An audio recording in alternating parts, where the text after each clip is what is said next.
من الشيطان الرجيم بسم الله الرحمن الرحيم الحمد لله رب العالمين والصلاة والسلام على رسولنا محمد وعلى آله وأصحابه أجمعين اللهم انفعني بما علمتني وعلمني بما ينفعني وزدني علما وتوقا وإخلاصا يا رب العالمين سبحانك لا علم لنا إلا ما علمتنا إنك أنت العليم الحكيم رب اشرح لي صدري ويسر لي أمري واحلل عقدة من لساني يفقهوا قولي ربي يسر ولا تعسر ربي تمم بالخير السلام عليكم ورحمة الله وبركاته. Біз бұл бір жалғасатын бастауы бар сабағымыз тек қана осы идофа тақырыбына ғана арналған сабақ болады. Яғни осы идофа тақырыбын барынша кеңірек ашып түсіндіруге тырысатын боламыз. Алла нәсіп етсе, мүмкін басқа тақырыптарға да осындай уақыт болып жатса, енді басқа тақырыптарға да осындай жеке бір кішігірім зерттеу жасап, жинақтап, зерттеу дегенде де жалпы негізгі кітаптарда, көптеген кітаптарда, беделді кітаптарда келген ең маңызды нәрселерді жинақтап, осындай шығаруға тырысамын иншалла. Бұл жерде идофа тақырыбын қолға алатын боламыз. Идофа тақырыбында мен мына жерде араб тілінде және де қазақ тілінде біраз нәрселер жаздым. Идофа тақырыбында бұл жерде қолданған кітаптарым мысалы Қатрун нада шархы, Изхар. Бұл кітап көбіне имам Биркауи жазған ғой, енді түрік ғалым жазасын көбіне түріктер оқытады бұл кітапты. Басқа араб және де Индо-Пакистан жүйелерінде көп оқытылмайды бұл кітаптар. Арабияда оқытылады жалпы, бірақ аз. Сосын түрікше бір кітапты қолдандым тоже. Түрікше бір кітап бар. Мұстафа Мирал Чорты деген бір доктордың жазған кітабы. Ішінде ақпараттар өте көп, керемет, ашықтаған, даже Қатрунада сияқты кітаптардан да көп ішінде мәліметі. Өте керемет келтірілген, өте керемет жазылған, өте керемет мәліметтер жинақталған кітап. Бұдан басқа да қайнақтар қолданылды. Мақсат қандай? Мақсат бұл жерде осы идофа тақырыбы туралы біздің базадан жоғары деңгей, яғни орта деңгейдегі бір жақсы бір орта деңгейдегі фундаментті қалыптастыру. Чтобы осы тақырыптан идофаны түсінгеннен кейін сіз Қатрунада болсын, басқа кітап болсын, спокойно ол кітапты түсіне алатындай боласыз иншалла. Осы кітапты оқығаннан кейін, себебі бұл жерде даже Қатрунададан да көп мәлімет айтылған. И сізде жаңағыдай бастапқы бірнеше жылда бастапқы кітаптарды оқыған кезде идофа тақырыбында сізге осы жерде айтылған мәліметтер жеткілікті болады иншалла. Бұдан кейін сізге тек жаңағыдай нелерді оқу, Ибн Ақил мысалы, немесе Улла Жами деген сияқты, Муғни Лабиб деген сияқты кітаптарды оқу да жеңіл болады иншалла. Ал бисмилла бастайық. Әл-идофа. Жалпы идофа дегеніміз не? Біз көбіне мудоф илейхті бір нәрсенің бір нәрсесі, қоламу зайдин, зайдтың қаламы деген сияқты сөйтіп аударамыз, иә. Негізінде кейде бұл бұлай аударуға келмейді де. Мағынасы жағынан себебін барлығын анықтайтын боламыз қазір. Ең бірінші идофа не? Соны түсініп алайық. Әл-идофату хия нисбатун байна исмайни. Идофа дегеніміз ол екі исімнің арасындағы нисба. Қазақша байланыс немесе телу деп аударуға болатын шығар. Әу лафзатайни, немесе екі сөздің арасындағы, екі исім немесе екі сөздің арасындағы.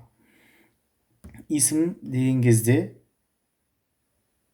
мудофта, мудофун илейхта бізде исім болу керек болады. Бірақ бұл бізде толық қамтитын тариф емес. Сондықтан әу лафзатайни деген келтірілген. Лафыз дегеніміз қаншаға бөлінеді? Үшке бөлінеді, иә. Исім фиғл харф. Бірақ бұл да жаңағыдай харф бізде мудоф илейх бола алмайтындықтан бұл да біраз кішкене проблемасы бар. мына жерде қарайтын болсақ, мысалы қоламу зайдин дегенде қарайтын болсақ, бұл жерде байна исмайни деген тарифке келеді. Неге? Себебі екеуі де исм. Ал кейбір кезде бар, мысалы мудофун илейх фиал болып келеді. ондай кезде байна исмайни деген тариф келмей қалады бізге. Неге? Фиал себебі исм емес. Ал екіншісі ау лафзатайни деген екі сөзден құралады дейтін болсақ, мудофун илейх, мынау қоламун деген мудоф қой, зайдун деген мудоф илейх, қоламу зайдин, зайдтың қаламы. Осы мудоф илейх фиал болып келген кезде бізде лафзатайни деген сөз тариф сәйкес келетін болады.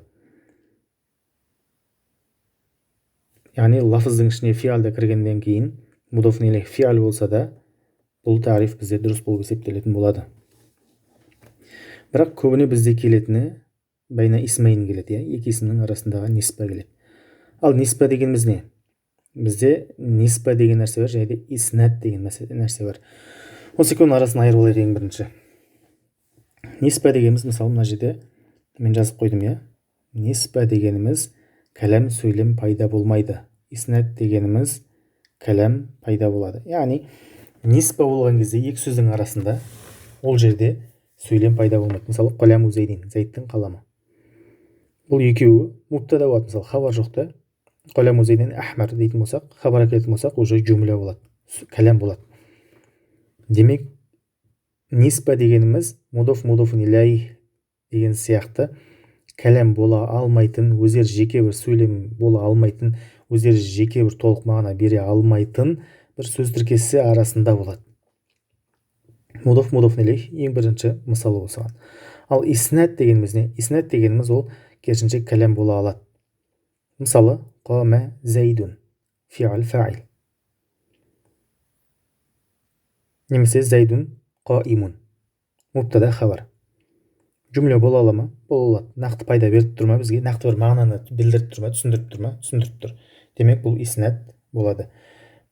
Иснатта мысалы қоламу зайдин деген кезде ниспа бар, бұл жерде мудофун илейх болатын болса, ал иснатта муснадун илейх деген бар. Егер фиал фаил болатын болса, бұл жерде фиал бізде муснат болады, фаил муснадун илейх болады. Яғни муснат дегеніміз не? Муснат дегеніміз сүйенілген деген сөз. Муснадун илейх деген өзіне сүйенілген деген сөз. Мысалы зайдун қаимун дегенін талдап көрейік. Зайдун қаимун. Зайд дегеніміз не? Мубтада. Қаим деген не? Хабар, Бұның арасында бізде иснат бар. Екеуінің арасында байланыс бар. Ол нені шығарып тұр бізге? Жүмләні, кәләмді беріп тұр. Енді зайдун деген бұл бізде муснадун илейх болады. Өзіне сүйенілген. Мубтада, яғни. Мубтада өзіне сүйенілген ол. Қаимун деген оған сүйенілген муснат. Қаимун зайдтың өзіне сүйенгендіктен ол муснадун илейх деп аталған. Қаим деген просто өзі мубтадаға, яғни қаим деген хабар ғой, мубтада зайдке сүйенгендіктен муснат деген сүйенілген нәрсе деген мағынада. Немесе қама зайдун деп керіс фиал түрімен келтіретін болсақ, мына жерде мубтада хабар ғой, фиал фаил түрімен келтіретін болсақ, қама дегеніміз фиал ол муснат болады. Зайдун дегеніміз муснадун илейх болады. Бұл нәрселерді жаттап алыңыздар. Қайсы муснат, қайсы муснадун илейх деген сияқты.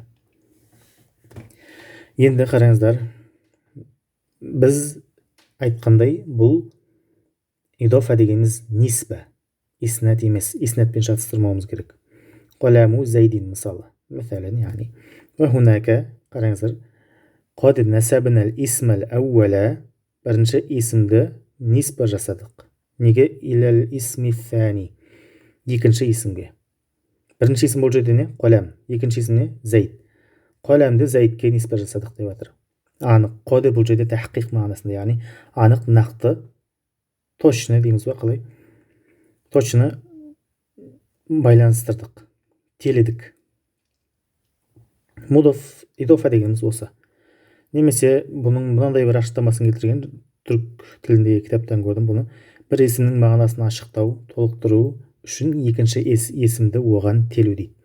Мысалы қалам деген бір есім, бірінші есім, Осы қаламның мағынасын ашықтау үшін ол кімнің қаламы, қайдағы қалам, қандай қалам деген сияқты, қандай да бір оған оны ашықтау үшін, толықтыру үшін, бізге чтобы ол түсінікті болу үшін оған екінші есімді алып келеміз, зәйд деген. Осыны телейміз. Қоламун десек, мысалы, бұл бізге әлі түсініксіз. Не қалам, ол қайдағы қалам деген сияқты, кімнің қаламы деген сияқты әлі түсініксіз.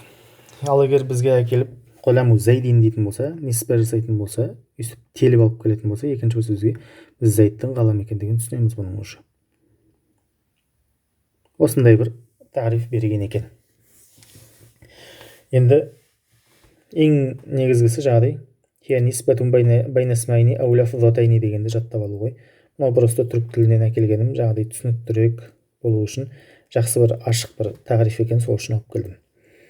Енді ниспа мен иснаттың айырмашылығын білдік. Енді осы мудофтың өзіне жеке тоқталып жатыр қой, идофаның бірінші өзіне тоқталып жатыр қой. Ал одан кейін бізде идофаның түрлеріне тоқталатын боламыз.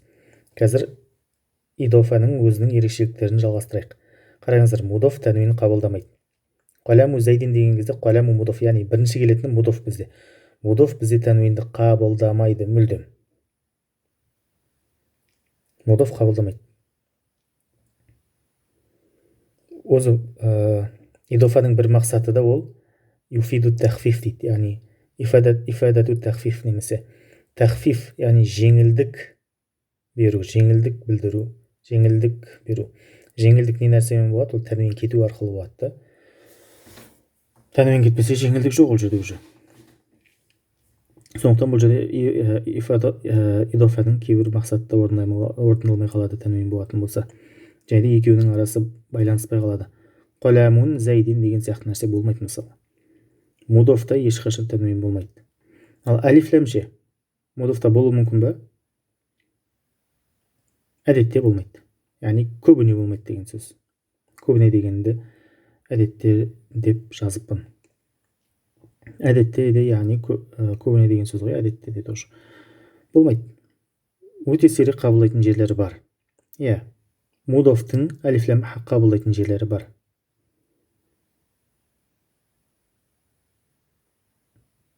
Оған төменде келеміз.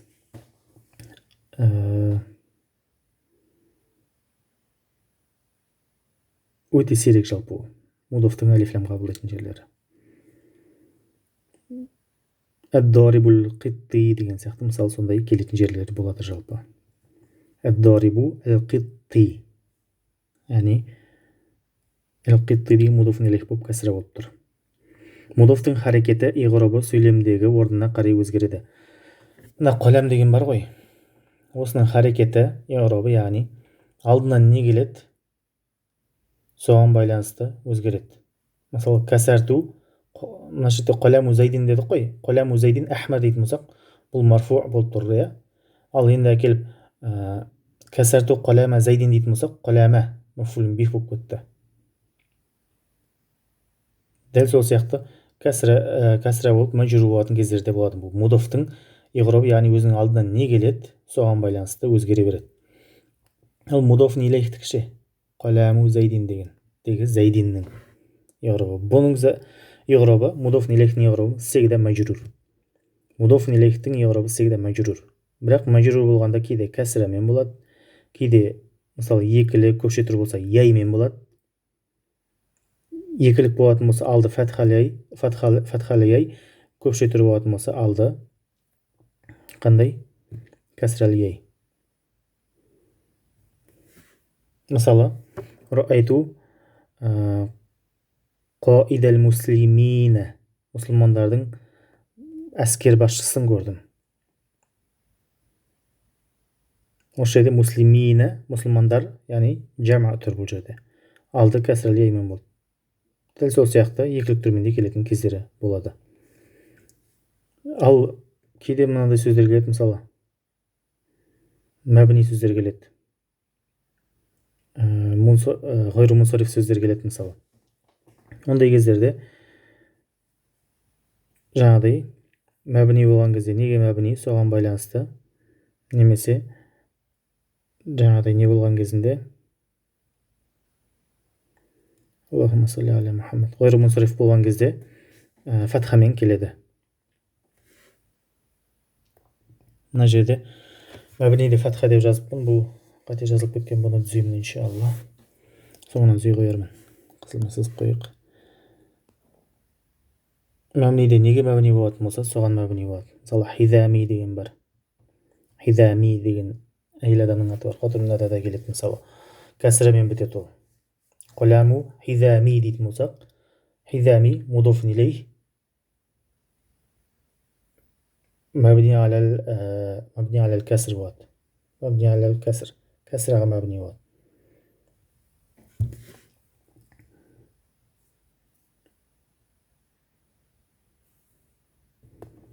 Енді мудофтың тағы да ерекшеліктерін айта кетейік. Жалпы бұлар негізі андай бір көбі қатты бір маңызды емес, себебі кітапта андай бір келмегесін бұл нәрселерді қолданбаймыз да, өзіміз көбірек кітап оқығанда, сөйлескенде жаңағыдай мудоф илейхтің қолдану жолдарын көбіне практически сіңіріп аламыз да өзімізге, то есть солай қолданып кете береміз да. Бірақ көбіне жаңағыдай жаңадан мудоф илейхті түсініп жүрген адамдарға пайдалырақ болады бұл нәрсе. Әрі былай адамдарға да ақпарат ретінде пайдалы болады. Сол үшін жалпы жазып қойған болатынмын. Дамирлер, исм ишаралар, маусульдар, алям, жалқы есімдер болу керек, шатаспасам қазақша. Алям деп араб тіліндегі несі солай. Мудоф болмайды бұлар. Дамир мысалы, исм ишара. Исм ишара деген мушара илейх келеді, тем более маусульдан кейін сыйла келеді. Алям мысалы, зайттен кейін мудофун илейх келе алмайды. Зайт мудоф болып, одан кейін мудофун илейх әкеле алмаймыз. Енді идофа екіден көп есім арасында жалғасып келе алады. Қараңыздар, идофада тек қана мудоф илейх болып тоқтап қалмайды. Ол жерде екіден көп 3-4 есімде жалғасып келуі мүмкін. Олардың барлығының арасында идофа бар. Просто біреуі тамам, мысалды оқиықшы. Мифтаху баби байтил баи'i. Осы жерден түсіндірейік. Мифтаху мудоф, баби мудофун илейх. Ол қайтта мудоф болады байтиге. Байти мудофун илейх. Ол қайтта мудоф болады әл-баи'i мудофун илейх болады сосын. Осылай әрқайсының арасында идофа бар. Мудофун илейх, қайтта мудоф, сосын мудофун илейх, қайтта мудоф, сосын қайтта мудофун илейх деген сияқты сөйтіп жалғасып кете береді бұл мәселелер. Енді осылай жалғасып келген кезде тәнуин немесе алифлам ең соңғы сөзге қойылады. Бұл жағдайда тәнуин немесе харфу ta'rif дегеніміз алифлам, яғни мa'рифа қылады. Әл-баи' дегенде белгілі бір баи' сатушыны, яғни көздеп тұрмыз біз. Иә, харфу ta'rif деп соны айтамыз. Соңғы есім алады. Әл-баи'i алып тұр бұл жерде, дұрыс. Мудоф илейх джумля исмия және джумля фи'лия бола алады. Қараңыздар, мудофун илейх исім бола алатын барлығымыз онсыз да білеміз. Ал енді бұл мудофун илейх фи'лия бола ала ма? Джумля фи'лия бола алады. Бұл нәрсені есімізде сақтауымыз керек. Құранда да бұған келетін мысалдар бар, иә. Нақты есіме түспей тұр. Мудофун илейх ашық есімде дамирде бола алады дейді. Қараңыздар, мудофун илейхті либо ол ашық жаңағыдай зайдун деген сияқты бір келіп тұрған есім болуы керек, немесе хума, хум деген сияқты бір хунна деген сияқты дамир болуы керек деген шарт жоқ. Екеуі де болады. Екеуінде болуы жайыз. Мысалы, умми деген кезде мудоф, яй мутакалим мудофун илейх. Менің анам деген сөз ғой. Яй бізде ашық есім ба? Жоқ. Дамир, иә. Китабуна дегенде ше. Китаб мудоф, на мудофун илейх. Ол да бізде дамир. Демек дамирмен де келеді бізде. Қоламу зайдин деген жерден көреміз, жаңа жоғарыдағы ашық есім болып та келе алады. Яғни проблема жоқ екеуінде де.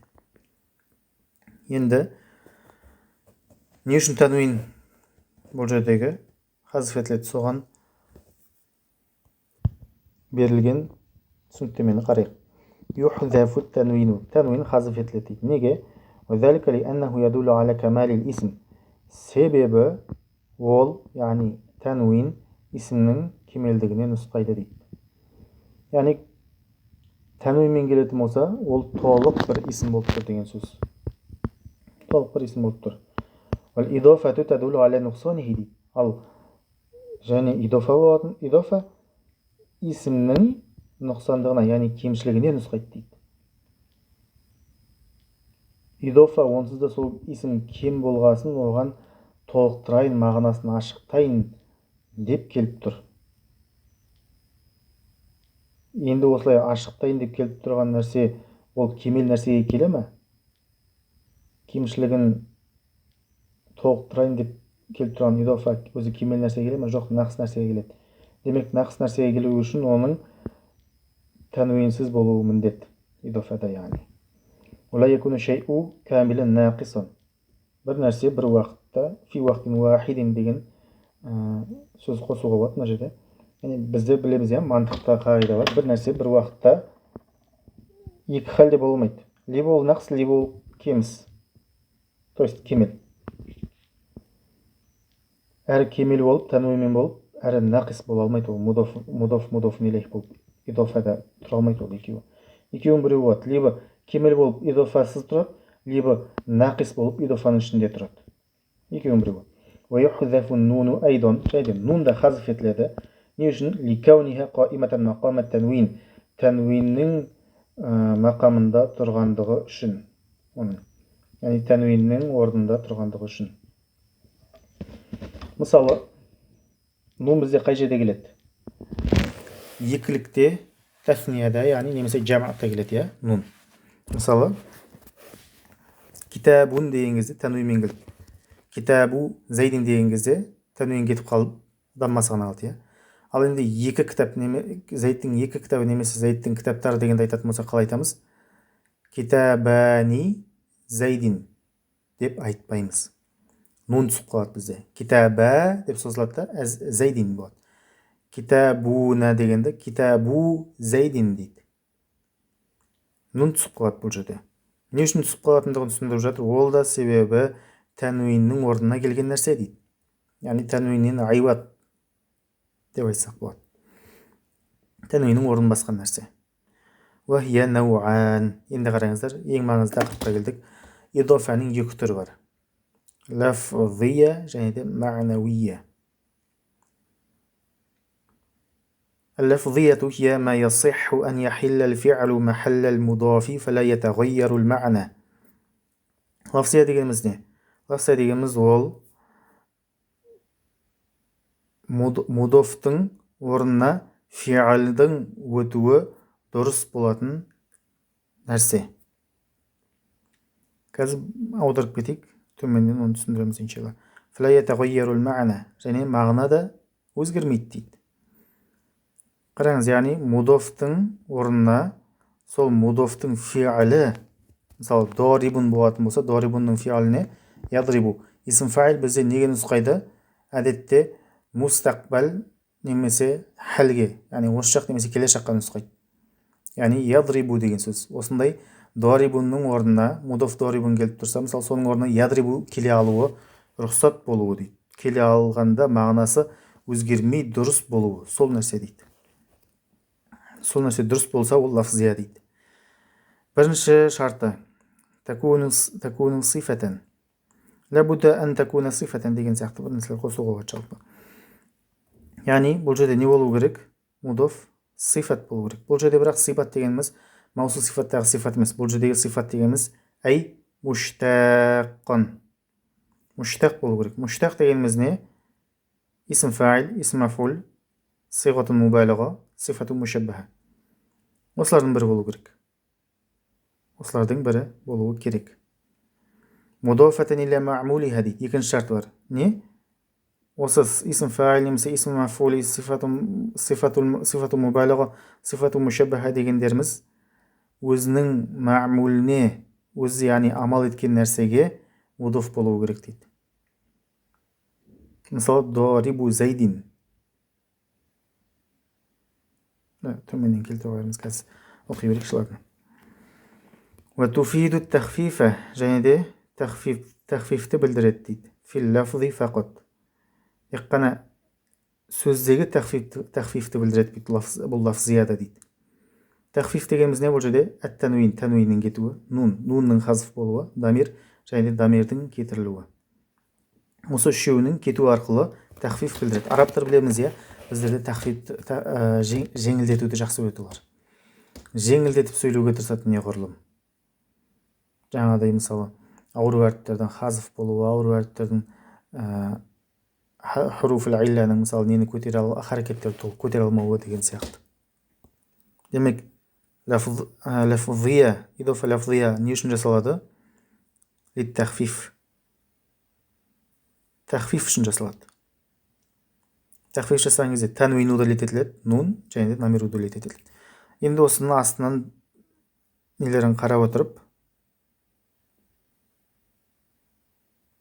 мысалдарын қарап отырып, жоғарыдағылардың барлығын салыстырып, тағрифті барлығын түсінуге тырысайық толық. Мысалы, әнә дуарибу зайдин. Мен зайдты ұрушымын деген сөз, иә. Әнә дуарибу зайдин. Енді қараңыздар. Бірінші шарт бізге не деді? Муштақ болу керек деді. Дуарибун не? Исм фаил. Исм фаил муштаққа кіре ме? Кіреді.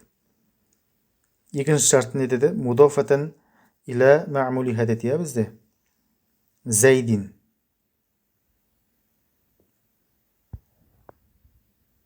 Бұл зайдке мудоф болып тұр. Енді зайд бұның ма'мулі ма? Жоқ па? Қалай білеміз? Мынаның ма ясиху ан яхилл аль-фи'лу махалл аль-мудофи дедік қой. Мудофтың фи'лі сол мудофтың орнына өтуі дұрыс болған нәрсе дедік. Оны енді осы мудофтың фи'лін осы мудофтың орнына қойып көреміз. Мысалы, әнә дуарибун деген кезде бізде не түсініледі? Мен ұрып жатырмын деген сөз, яғни адрибу деген сөз түсініледі, дұрыс па? Енді оны осылай жасап көрейік, осылай мағынасын шығарып көрейік. Әнә адрибу зайдан. Мен зайдты ұрып жатырмын. Әй деген сөз ғой мынау. Яғни деген сөз. Мен зайдты ұрып жатырмын. Зайдан деген не болып шықты асылында? Адрибу, мен ұрып жатырмын. Кімді? Зайдты, мафулин бих болып шықты. Демек, бізде мудоф өзінің ма'мулына, өзі амал еткен нәрсесіне, яғни мудоф болып тұр ма? Иә. Адрибу амил, зайдан ма'мул. Демек, бізде бүкіл шарт орындалып тұр. Айтпақшы. Ифадату тахфиф. Тахфиф болып тұр ма бұл жерде? Әнә адрибу зайдан. Әнә дуарибу зайдин. Дуарибун деген тәнуин жоқ бізде. Дұрыс па? Демек, тахфиф те орындалып тұр. Біздің идофа лафзиядағы ең бірінші мысалымыз осы.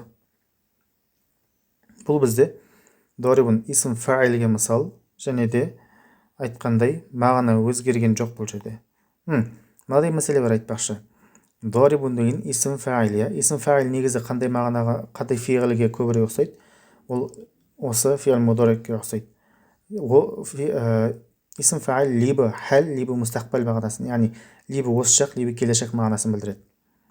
Әне адрибу зайдан, мысалы, болашақты ұрамын, немесе қазір ұрып жатырмын деген мағына. Осылайша, біз бірінші мысал толық сәйкес келетіндігін ережеге көрдік. Демек, бұл лафзия деген сөз.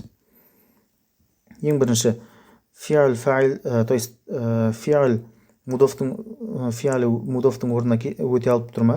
Иә, дуарибунның орнына адрибу өте алып тұр. Екіншісі, муштақ болып тұр ма дуарибун? Иә, исм фаил. Екіншісі, мудофатан иля ма'мулиха. Өзінің ма'муліне мудоф болып тұр ма? Иә, дуарибу зайдин. Өзінің мафулин бихіне, негізгі асылындағы өзінің мафулин бихіне мудоф болып тұр. Енді екіншісі, ма'муру дар. Үй құрылған, белгілі бір үй құрылған. Бұл жерде бізде қарайық. Ең бірінші, не керек бізге?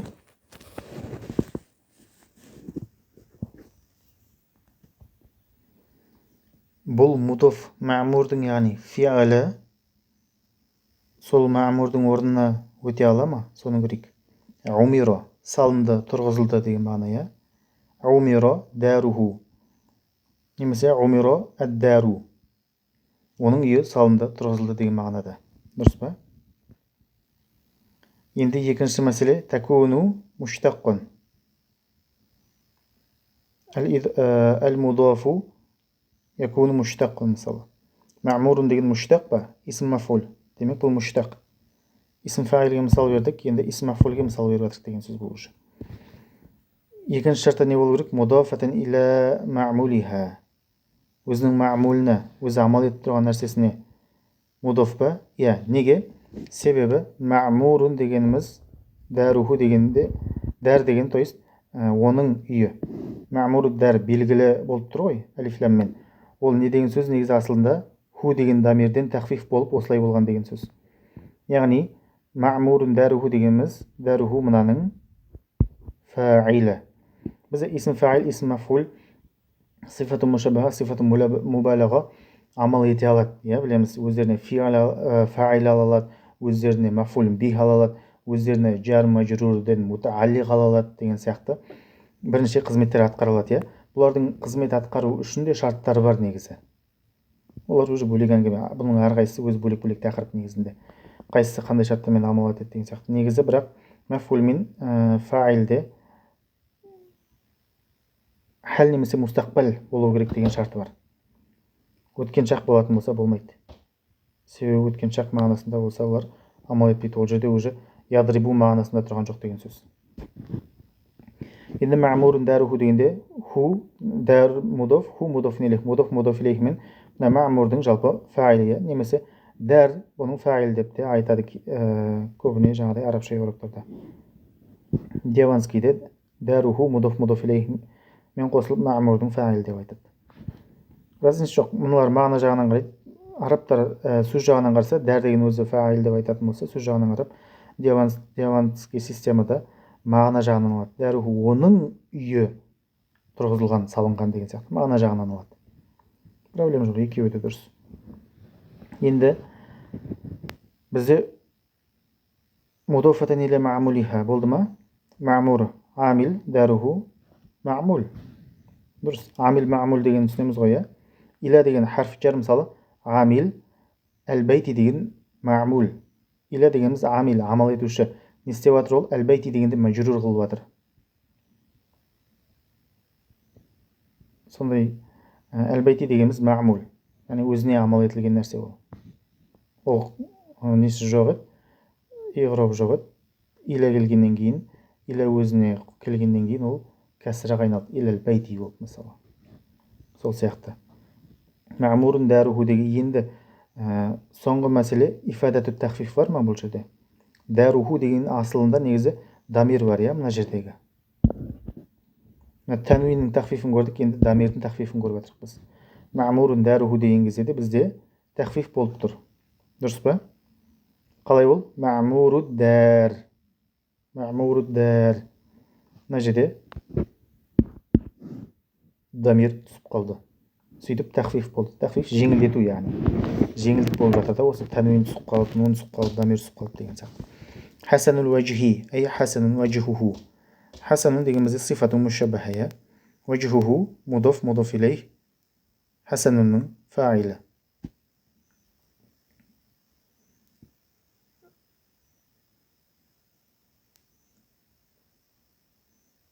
Яғни яхсуну вajhuhu деген мағына ғой. Яхсуну вajhuhu деген. Муштақ па? Хасанун деген муштақ. Мудафатан иля маъмулиха ма? Я, тахфиф бар ма? Бар. Қандай тахфиф? Мына дамирдің тахфифі. Хасанул вajhi дегенде. Мына жерде 4 емес 3 болу керек. Байқамай қалғанмын ғой мынаны. Шамасы. Енді қараңыздар. Үшіншісі қандай мысал берген бізге? Нунның түсуіне. Хум дарибу зайдин. Нун түскен ба? Тахфиф бар ма бұл жерде? Бар. Негізінде дарибуна болу керек. Дарибуна болуы керек еді.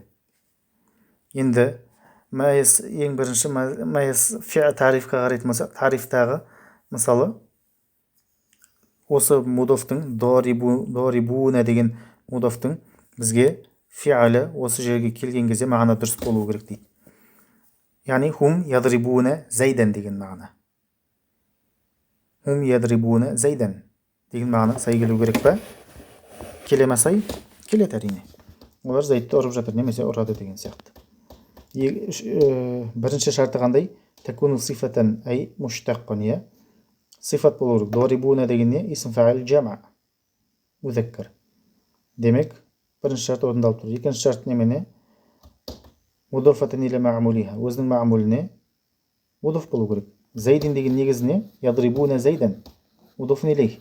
Дорибу зайдин деген кезде демек өзінің мудофун илейхіне, то есть өзінің маъмуліне мудоф болып тұр деген сөз.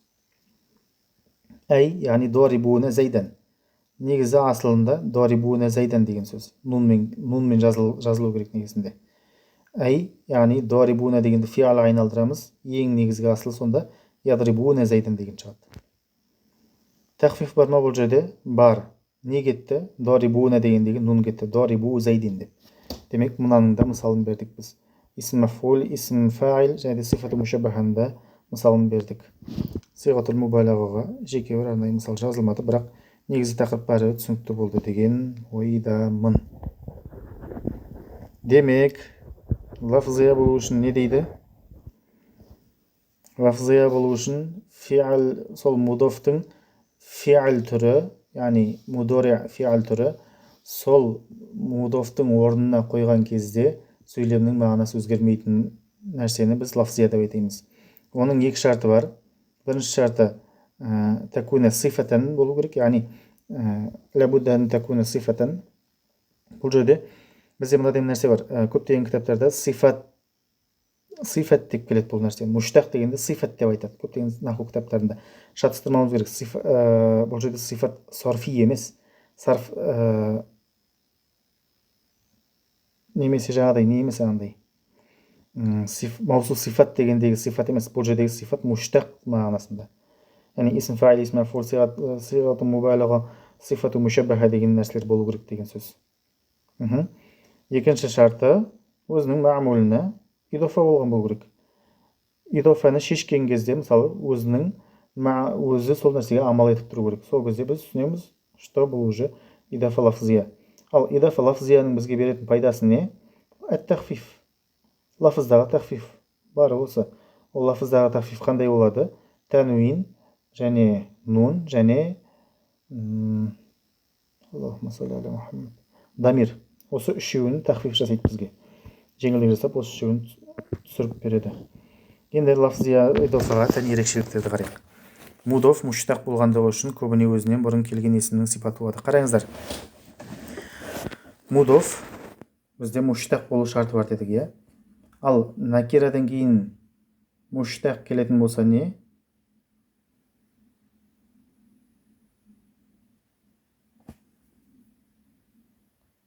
Накирадан кейін келген муштақ есім бізде сипат болады әрқашан. Ал ма'рифадан кейін келген муштақ есім хәл болады әдетте. Мысалы, рa'айту раджула қаидан. Қаиман деген. Ер адамды көрдім, қандай? Тұрып тұрған халінде. Ал мына жерде рa'айту сайидатан, бір накира, белгісіз бір әйел адамды көрдім, ханымды көрдім дейікші. Ақилатал уалади. Ақилатал уалади, ақилатан деген уже сайидаға не болып тұр? Сипат болып тұр.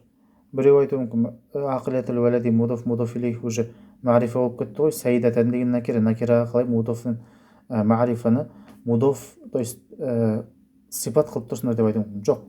Лафзы идофада бір айырмашылықтағы ол ма'рифаны білдірмейді. Біз айттық қой. Ифадату ат-тахфиф, ол тек қана тахфифті білдіреді. Ифадатул ма'рифа, ифадату ta'риф деген нәрсе жоқ лафзы идофада. Осы нәрсені айырып алуымыз керек. Лафзы идофада ма'рифа жоқ. Сондықтан рa'айту сайидатан деген накираға ақилатул уалади деген тоже мудоф илейх, бірақ накира сипат бола алады. Рa'айту сайидатан ақилатан уаладуху деген нәрсе ғой. Мына жерде дамирдің хазфы бар, иә? Уаладуху ақилатанның фаилі негізінде. Оны уаладуху емес, уаладуха деген шатыспасам. Ха сайидаға айтады. Шатыстым деген шатыспасам дедім бе? Тілім көрмелі батыр. кеш болғасын, түн болғасын шаршап кішкене энергиясыз болып отырмын. Айбет сізді жазды. Тілімнен жаңағыдай кейбір сөздерді шатасып айтып жатқан болсам, ойымда дұрыс болғанымен аузымнан қателесіп шығып жатқан болуы мүмкін. Ол нәрселерді өздеріңіз қарап отырып реттеп аларсыздар иншалла. Болмаса маған жазып айтыңыздар. Кәдімгідей бір түсінілмейтіндей қателіктер болып жатса, немесе жаңағыдай біреулер қателеседі ау дегендей, біреулер мені түсіне алмай қалады ау дегендей мәселелер болса айтыңыздар.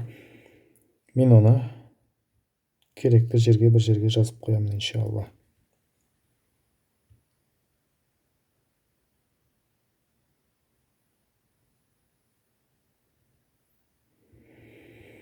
Так, жалғастырайық. Енді қараңыздар, өзінен бұрын келген нәрсе мұштақ болғандығы үшін көбіне өзінен бұрын келген нәрсе келгеннің сипаты болады. Қашан сипат болады? Егерде накира болатын болса. Ақилатул валади дегеніміз мудофун илейх. Бұл жерде, иә. Ақилатан, ақил деген не? Исм фаил муаннас түрі, иә. Исм фаилдің муаннас түрі. Мудоф сифату мушаббаха болса, идофа әрқашан лафзи болады. Мудоф, яғни хасанул ваджхи мысалы. Я хасанул ваджхуху немесе. Хасанул ваджхия. Осындай сифату мушаббаха болатын болса, мудоф, идофа әрқашан лафзи болады. Ал егер исм фаил, исм мафул болатын болса, всегда лафзи болады деп айта алмаймыз. Неге? Исм фаил мен исм мафулдың өзінің мысалы амал ету шарттары бар. Оның ішінде ол фиал мудори, яғни хал немесе мустақбал мағынасын беру керек. Сол кезде ол амал ете алады деген шарт бар. Бұл жерде қараңыздар, амал мудофатан иля маъмулиха деді ғой лафзида. Егер өзінің мудофатан иля маъмулиха, өзінің маъмулына мудоф болмаса, яғни амал етпейтін болса, өзінен мудофун илейха, мудоф, онда ол уже лафзи емес, маънауиға кетіп қалады. Демек бізде бұл амал ете алатын болу керек шарты. Иә? Ал бұның шарттары, исм фаил, исм мафулдың шарттарының ішінде амал ету үшін жаңағыдай хал мустақбал болу керек деген шарттар бар. Мысалы, әмс деп бір сөз келетін болса, осылай айтып келіп, кешегі болған нәрсені білдіретін болса, онда ол уже хал мустақбал емес, ол амал етпей қалады ол жерде. Ол маънауи идофа, яғни идофаның екінші түріне кетіп қалады уже. Ал сифату мушаббаха болса, всегда лафзи болады. Неге? Сифату мушаббаханың ішінде өзі хал мустақбал мағынасы бар. О да жаңағыдай исм фаил, исм мафул дегендей мади мағынасымен келе алмайды. О ішінде өзі уже хал немесе мустақбал мағынасы бірге тұрады ода. Сондықтан бірден уже бұл амал етіп тұрма, етпей тұрма деген сияқты шарттары, амал ету шарттары бар ма жоқ па деген сияқты оны іздеп жатпаймыз. Бірден оның шарты өзінің ішінде тұрғандығын білеміз де, бірден лафзи деп айта сала аламыз. Лафзи идофада харф жар жасырын келмейді, мағынасыз да қосылмайды. Лафзи идофада көріп тұрғанымыздай, бұл жерде харф жар деген нәрсенің ешқандай қатысы жоқ. Ол мағнауида қазір оны түсінетін боламыз иншалла. Және де ешқандай да бір жаңағыдай харф жардың мынаның мағынасы да қосылмайды. Маъмуру дәр деген кезде мысалы көрдіңіздер ғой, үйі тұр,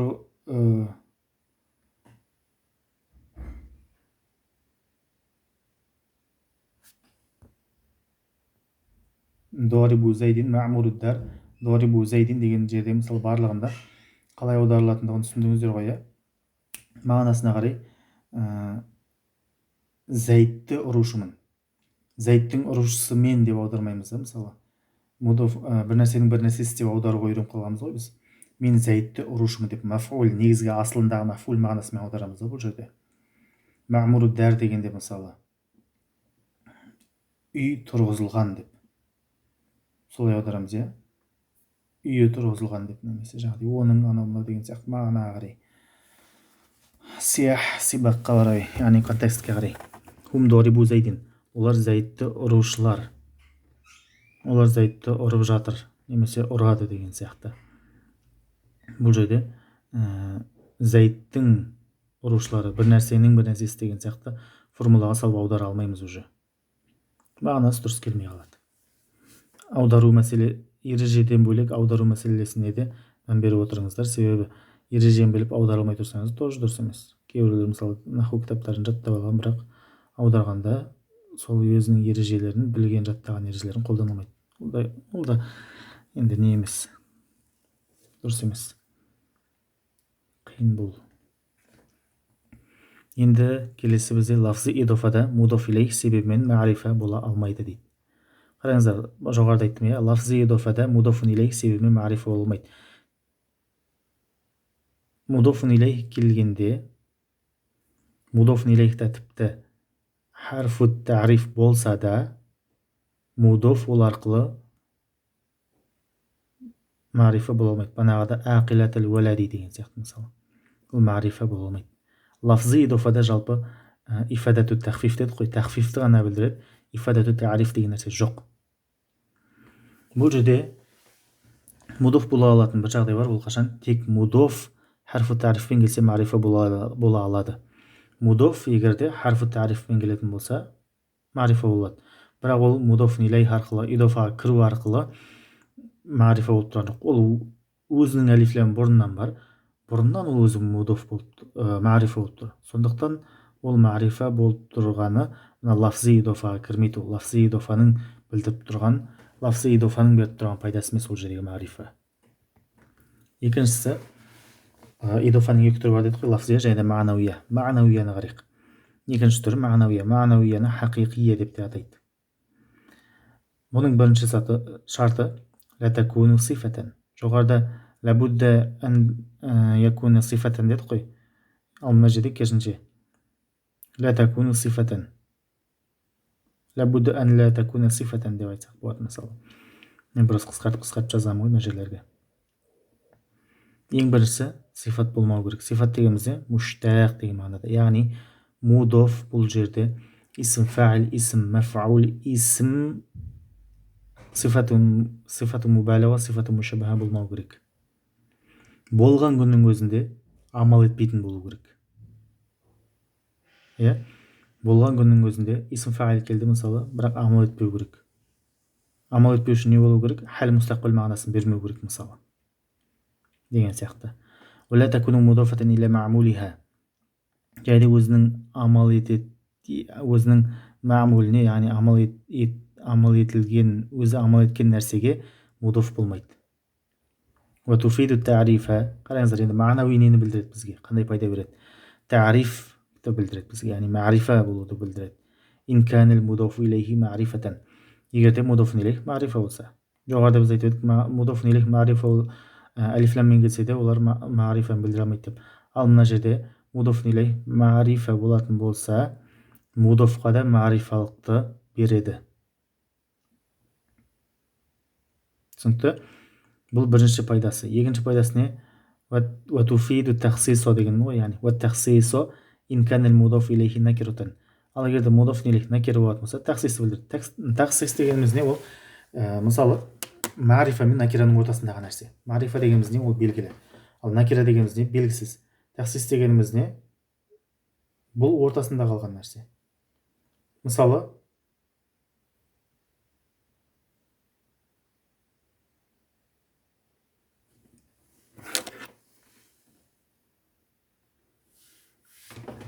Мысалы, так, жазайықшы. Міне, накира дегеніміз белгілі бір нәрсе, иә? Ал то есть мағрифа дегеніміз белгілі бір нәрсе. Біз бірден барып, бірден осыған жабыса аламыз. Ал накира деген не? Накира дегеніміз бұлай үлкен, білмейсің ішінде. Қайсы екен? Мына ішінде толып жатыр да бүйтіп. Толып жатыр, қайсы екен білмейсің. Ит деді ме мысалы? Осы шеңбердің ішінде қанша ит бар, мысалы әлем ішінде қанша ит бар, соның барлығын қамтып кетеді. Ал тахсис дейтін болса, тахсис не істейді? Былай жасайды мысалы. Осылардың әртүрлі сипаттары болса, бір белгілі бір сипатты айтса, мысалы, сол нәрсені бүйтіп қоршап алады. Яғни үлкен мөлшерде кішірейтеді тахсис дегеніміз. Мысалы, хатаму фиддатин дедік. Күміс сақина. Күмістен болған сақина яғни. біз күмістен болған сақина деген кезде сақина десек мынаның барлығы кіріп кететін еді, иә. Ал күмістен болған сақина деген кезде мына жер ғана қалды. Неге? Себебі мына жерде бізде алтыннан болған сақина тұр, темірден болған сақина тұр, бриллианттан болған сақина тұр. Ал бізге тек күміс сақина деген кезде мына жер ғана қалды. Мынаның барлығын бізде не істеп тастады? Сызып тастады. Мына жер мынаны ғана тәхсис жасады, мынаны ғана ерекшеледі да бізде. Тәхсис накира келсе тәхсис болады дегеніміз осы.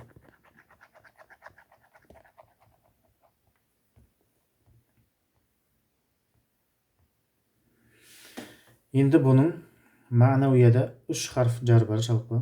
Осы 3 харф жардың мағынасында келеді. Қарайық, қандай мағыналарда келеді екен. Уахия имма би мағна мин. Ол мағнауия, яғни либо мин мағынасында келеді. Қашан келеді? Ин канал мудаф илейхи джинсан шамила лил мудафи ва гайрихи.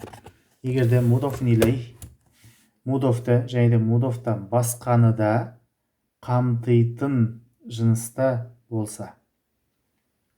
Мысалы, хатаму фиддатин. Әй, хатамун мин фиддатин. Қараңыздар, фидда дегеніміз не? Күміс, дұрыс па? Енді бұл инканел мудаф илейх джинсан шамилан. Мудафты және де мудаф илейхті де қамтитын жыныстан болса дейді. Мысалы, фиддатун деген мудафты, мудаф не бізде? хатам, сақина. Және де мудафтан басқа нәрселер, мысалы білезік, сырға деген сияқты нәрселердің барлығын қамтитын болу керек дейді. Бізде сондай ма күміс? Иә, сақинадан басқа сырға болуы мүмкін, білезік болуы мүмкін, тағы нәрсе болуы мүмкін. Мысалы сақина жынысында және білезік, сырға деген сияқты басқа да нәрселердің жыныстарында қамтиды. Мен осындай жағдайда келеді. Мин мағынасында. Не деген сөз? Хатамун мин фиддатин. Күмістен болған жүзік деген сөз, яғни. Хатаму фиддатин дегеніміз күмістен болған жүзік деген сөз. Миннің шарты осы. Мудаф илейх, мудафты және де одан басқа да нәрселердің жынысын, мудаф және де одан басқа да нәрселерді қамтушы бір жыныс болу керек, то есть. Күміс жынысы сақинанты, сырғанты, басқа нәрсені де қамтиды. Жаңа дұрыс айтып жүрген сияқты едім. Енді екіншісі, біріншісі мин, екіншісі фи, үшіншісі ләм. Екіншісі бізде фи, би мағына фи. Фи деген не? Бізде зорф мәкан немесе зорф заман мағынасын білдіреді. Ин канал мудафу илейхи. Енді бұл жерде мудаф илейх мынандай болу керек дейді. Зорфан лил мудафи. Мудаф үшін зорф болу керек. Ол зорф мәкан немесе зорф заман болу мүмкін. Яғни мудаф илейхтің ішінде болу керек. Уақыт тұрғысынан немесе мекен тұрғысынан. Түсінікті? Мысалы, ухибу сияман нахари. Күндізгі оразаны жақсы көремін. Ухибу сияма нахари. Енді қараңыздар, мудаф илейх не? Нахар, дұрыс па? Осы мудаф бізде зорф болу керек. Неге? Сиямға. Қай жағынан бұл жерде зорф болып тұр? Бізде зорф мәкан емес, зорф заман жағынан. Ораза себебі күндіздің ішіне кіріп тұр. Зорф болып тұр ма? Зорф болып тұр. Нахар дегеніміз бізде зорф болып тұр демек. Яғни мудаф илейх мудафты өзінің ішіне мекен немесе уақыт тұрғысынан қамтиды деген сөз. Анияқ біріншісінде менде не болды? Қамтушы жыныс болса, бұл жерде мекен немесе заман тұрғысынан қамтушы. Анияқта жыныс, сол күмістің жынысы қамтушы болса, сақина барлығын, ал мына жерде күндіз оны то есть мудаф илейх мәкан немесе заман жағынан қамтиды. Яғни толығымен оны қамтып тұрады. Мудаф илейх сол то есть мудаф илейхтің ішінде болады. Яғни әй ухибу сияман фин нахари. Яғни күндізгі уақытта ораза ұстауды, оразаны жақсы көремін дейді. Әу би мағна ләм, немесе ләм мағынасында болады. Қашан? Ин ләм яхсун тақдиру мин әу фи. Фи немесе мин харф жарларын жасырын әкелу әдемі болмаса, яғни сәйкеспесе, үйлеспесе деген мағынада. Мен немесе фиді тақдир жасай алмасақ, демек ләмді жасаймыз деген сөз. Бірінші мен мен фиді көреміз, болмаса ләмді жасаймыз деген сөз. Мысалы, ғұләму зайдин. Ғұләмун min зайдин деген бола ма? Зайдтен болған құл десек бола ма? Мысалы, ережесін салып көрейік. Бұл жерде мудоф илейх зайд. Осы зайдтің жынысы ғұләм құлдың жынысын қамтый ма? Және де құлдан басқа да жыныстарды қамтый ма? Құлдан басқа да нәрселерді зайдтың жынысы қамтый ма? Жоқ. Фидің ережесі мудоф илейх мудофқа зорф болып тұр ма? Ғұләм зайдтың ішіндегі бір нәрсе ма? Жоқ. Мәкан жағынан да, заман жағынан да олаймыз. Екеуінде мағынасы келмейді. Демек не мағына деген сөз? Ләмнің мағынасы. Ләмнің бізде түрлері бар, иә. Ләм литтәмлик бар, литтәхсис бар деген сияқты. Мысалы, бұл жердегі ғұләмун лизайдин деген сөз. Яғни, ләм бұл жерде тәмлик мағынасында. Ғұләм, яғни құл, зайдтікі, зайдтың құлы. Мысалы, иә, зайдке теліп атырық. Бұл құлдың иесі кім? Зайд. Соны түсіндіріп жатырмыз. Яғни зайд құлдың иесі. Немесе расу амрин. Расун ли амрин деген сөз. Бұл жерде бас деген сөзді, бас деген негізі ам сөз, иә. Ам, яғни бас деген кезде неше түрлі бас бізде ойға келеді. Адамның, столдың, ананың, мынаның, білмеймін ненің басы бар, общем. Барлық нәрсенің басы ойға келеді. Бізде ләм келді, бұл жерде расу амрин деген кезде не істеді? Тәхсис жасады. Яғни бұл хош жасау, яғни тән ету ғой. Бұл бас әмірге тән екендігін бізге көрсетіп берді.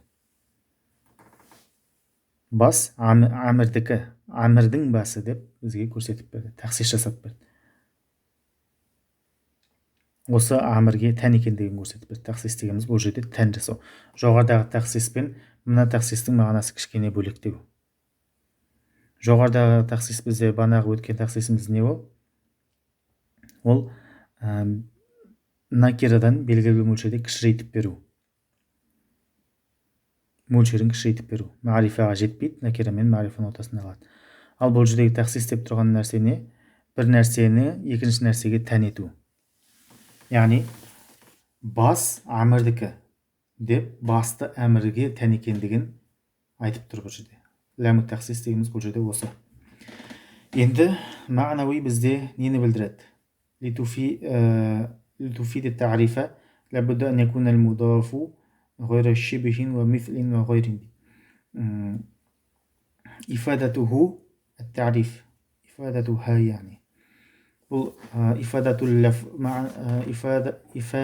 الإضافة المعنوية، معنوي إضافة пайдасы التعريف معرفة болу дейді, яғни. Бірақ бұның шарттары бар. Шарттар дегенде мынадай сөздерге мудаф болмау керек. Лабудда ан якуна ал-мудафу гайра шибхин. Бұл жердегі мудаф шибх болмау керек, ва мисл болмау керек, және гайр болмау керек. Мысалы, жаа гайру зайдин десең, мысалы, зайдтен басқа біреу келді десең, ол мағриф бола ма? Жоқ, болмайды. Лианнаха ла тата'аррафу бил идафати. Себебі бұл үш әріп арқылы идафа мағрифалыққа қол жеткізе алмайды. Себебі ғойро деген кезде уже ана нәрседен осыдан кейін мудаф қой, енді бұлар мудаф болмау керек деп тұр ғой. Осы мудафтан кейін келген нәрседен басқа нәрсе деп айтмас деген мағынаны бересің да. Ал басқа нәрсе ол көп нәрсе болуы мүмкін. Сондықтан мағрифаны білдірмейді. Жалпы ғойрдың мағрифа бола алатын жері бар. Мысалы, نعمت عليهم غير الصراط الذين نعمت عليهم غير المغضوب عليهم ولا الضالين. Осы жерде бізде мағрифа болып тұр. Бірақ ол әңгіме сөз-ақ жалпы оның тоже. негізінен осы нәрселерге мудоф болмау керек. Сол кезде бізде не дейді? Мағрифа болады дейді. Енді бұның шарты бар. Ол шартул ма'навияти тажридул мудофи ани тариф. Бұл жердегі бізде маңызды мәселе не? Ма'навияның шарты не? Мудоф тарифтан бос болу керек. Яғни мудофта харфу тариф алифлам келмейді деген сөз. Келесі мәселе ахянан якунул мудофу алифлам фақат. Кейде тек қана алифлам мудоф бола алады. Яғни алифлам мудоф, одан кейін келген алифламға жалғасып келген сөз, мысалы мудофун илейх болады. Мысалы жаа гуламу зайдин. Зайдтың құлы келді дейді. Біз бұны мағрифа қылатын болсақ қалай айтамыз? Жаа әл-гуламу дейміз. Жаа әл-гуламу. Сол кезде біз әл-гулам деп айтқан кезде бұл зайдтың несі екендігін түсінеміз. Себебі ол мағрифа. Бұл жерде нені білдіреді? Алифлам. Именно мына жерде мысалы бұл мудоф. Әл-гуламу бізде мудофун илейх. Қызық, негізі грамматикаға кірсең көптеген қызықтар шығады. Дейді қолдым. Кейде осының барлығын неге айтады деп те ойлап қаласың кейде. Бірақ пайдасын көрген кезде, бір мәселелерді түсінген кезде, тәпсірде анда-мында айтылған мәселелерді түсінген кезде, дейсің. Былай қараса, жа әл-гуламу, жа фиал, әл-гуламу фаил деп бітті. Мудоф әл-гуламу мудофун илейх деген не істейсің? Оны деген сияқты ой келуі мүмкін. Бірақ бұның барлығының пайдасы бар жалпы. Не үшін енді бұлай айтамыз? Себебі бұлай деп айтылуы рұқсат емес. Жа әл-гуламу зайдин деп айтылуы мүмкін емес мысалы. Себебі мудофқа айтқанымыздай бұларда ма'навияда алифлам кірмейді. Жа әл-гуламу зайдин болады, немесе жа әл-гуламу болып кетеді. Алифлам зайдты білдіріп кетеді уже. Яғни зайдтың құлы деген кезде біз танимыз ғой, мағрифа болады ғой, дәл сол сияқты әл-гуламу деген кезде біз бірден зайдтың құлы екендігін түсінеміз. Осындай жалпы. Енді екеуіне қатысты бір мәселеге тоқтала кетейік. Егер мудоф исм фаил мен исм мафул болса, осы немесе келер шаққа нұсқаса, онда лафзи идофа болады. Жоғарыда айтқанымыздай, Ал егер нұсқамаса, өткен шаққа нұсқаса, мысалы, ма'науи идофа болады. Неге? Себебі өткен шаққа нұсқайтын болса, ол уже амал етпей қалады исм фаил мен исм мафул. Мысалы, хуа насиру даифи әл-ан әу ғадан, мысалы. Яғни, янсуру даифа әл-ан әу ғадан. Бүгін немесе ертең, бүгін ол неге көмектесіп жатыр, немесе ертең көмектеседі әлсізге деген сияқты, ол сондай мағына білдіреді. Исм фаил бұл жерде насир дегеніміз ядрибу немесе ядрибу ғадан, ядрибу әл-ан немесе ядрибу ғадан мағынасында тұр, яғни хал немесе мустақбил мағынасында. Ал егерде насиру даифи әмси дейтін болса не болады? Кеше әлсізге көмектесті. Бұл уже кеше болып кетті. Насир деген уже мудофатан иле ма'мулиха болмай кетті. Неге? Себебі әмс деп өткен шақпен келіп тұр. Өткен шақпен келсе бізде насир, исм фаил, исм мафул амал етпейді. Демек бұл уже ма'науиға кетіп қалады. Себебі мудофатан муштақ болса да мудофатан иле ма'мулиха емес. Лафзи идофада мудоф өзінен кейін келген мудоф илейх арқылы мағрифа және мухассаса болмайды. Қараңыздар, лафзи идофада мудоф өзінен кейін келген мудоф илейх арқылы мағрифа және мухассаса болмайды дейді. Лафзи идофада бұл. Ал неде керісінше болады ма'науида. Тек мудоф өзінде харфу тариф келгенде мағрифа болады. Бірақ мудоф қашан мағрифа болады? Өзінде харфу тариф, яғни алифлам келген кезде мағрифа болады ол. Ғалымдар, бірақ бұл жерде мынандай мәселе бар. Ғалымдардың көбі мудофта харфу тариф болуы үшін мудофун илейхте де харфу тариф келуі шарт деген. Мысалы, хуа ад-дарибу ал-қитти, ол мысықты ұрушы. хуа ад-дарибу қиттин деген болмайды да, мысалы қиттин деген болмайды да, алиф ләмсіз. Ғалымдардың көрген көзқарасына сай. Хуа ад-дарибу әл-қитти.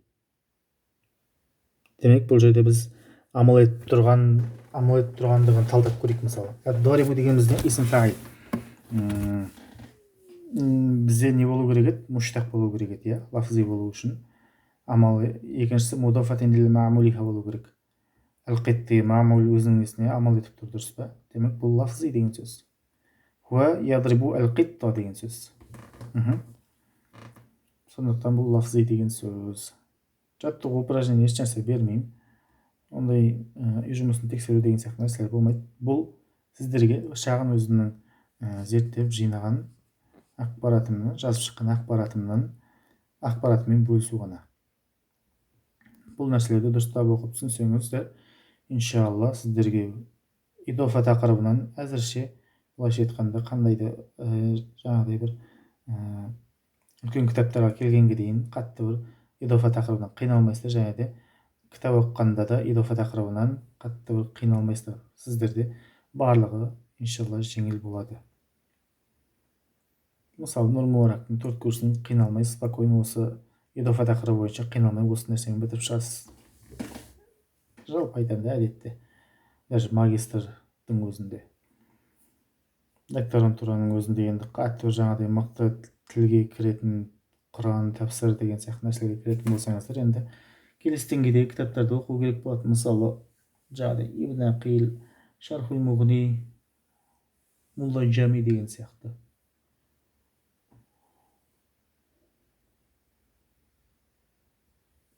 Соңғы деңгейдегі кітаптарды. Ал былай орташа деңгейдегі кітаптарда мысалы бұл жерде көп мәлімет болмаса, аз мәлімет берілген жоқ сіздерде. Қотырын адамның өзінде мынадай бүкіл мәлімет жоқ негізі. Мен бірінші кітаптан алдым. Бірінші кітаптан, және де интернеттегі сабақтардан деген сияқты. Ал түсінбеген сұрақтарыңыз болса сұрасаңыздар болады. Сұрақтарыңызды мына жеке каналыма келіп қойсаңыздар болады. Немесе осы жерден қойсаңыздар болады. Ал PDF керек болса, мына менің өзімнің жазып шыққан немнің PDF керек болатын болса, оны да осы жерден сұрасаңыздар, иншалла жіберетін боламын, Алла нәсіп етсе.